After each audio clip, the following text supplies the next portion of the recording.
Drug dealers, sex offenders, murderers, you are paying millions of dollars on their airfare.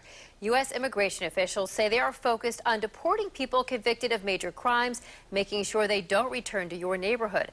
Call 6 investigator Rafael Sanchez was given access to a program with a special passenger list. Rafael. Jenna, good evening. While the immigration debate is underway, hundreds of undocumented people are being deported weekly. People authorities say who are dealing in guns, drugs, and murder. People flying in and out of airports. Thousands do it every day.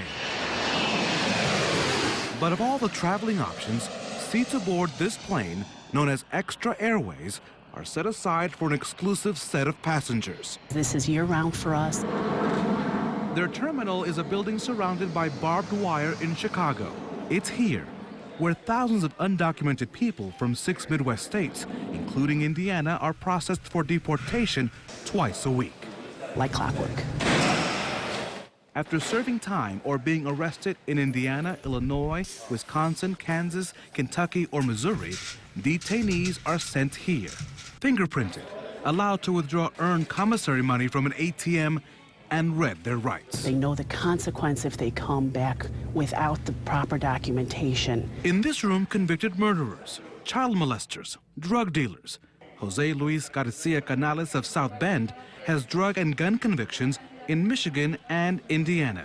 Plus, in 2012, Metro Police arrested him for theft, and in 2007, for possession of marijuana. Despite his record, the father of 6 told us the government should let him stay in the United States because he plans to return to the Hoosier state. If I need to cross the border illegal, I will. So you will come back?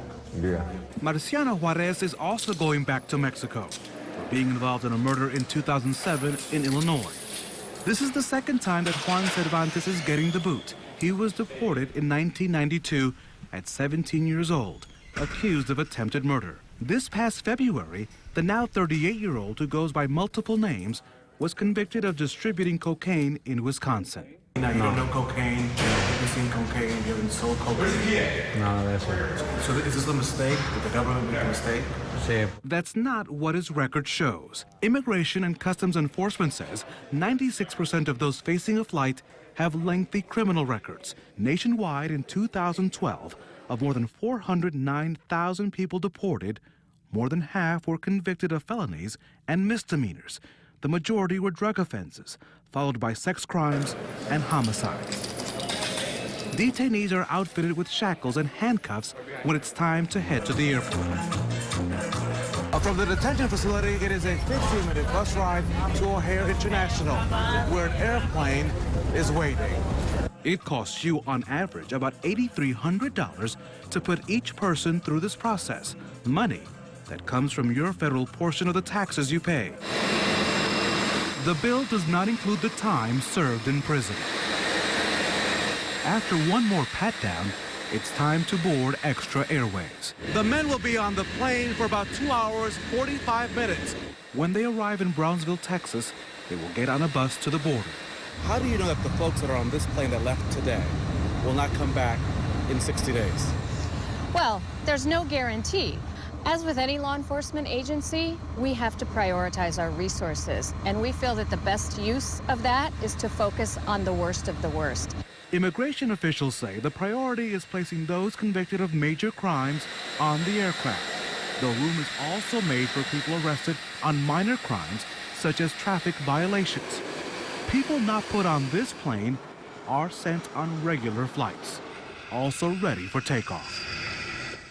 And while there are many flights to Mexico, the Immigration Service also returns thousands of people annually to Canada, China, and the Philippines. Tomorrow, the people who are not murderers, who are not sex offenders, who fear being placed on that flight, and why they believe, they tell us that the flight is contrary to Hoosier values. Their story tomorrow here on RTV6. Now, I saw at least one guy, but how many people on the plane you observed were being deported for the second time? That plane, Extra Airways, when full, can carry up to 120 passengers. On the day we were there were only about 39. At least 2 were being redeported again, and at least 2 had green cards, which means that they were here legally at some point, but because of all their convictions, they lost their the green card status. So they were sent back to Mexico on this flight.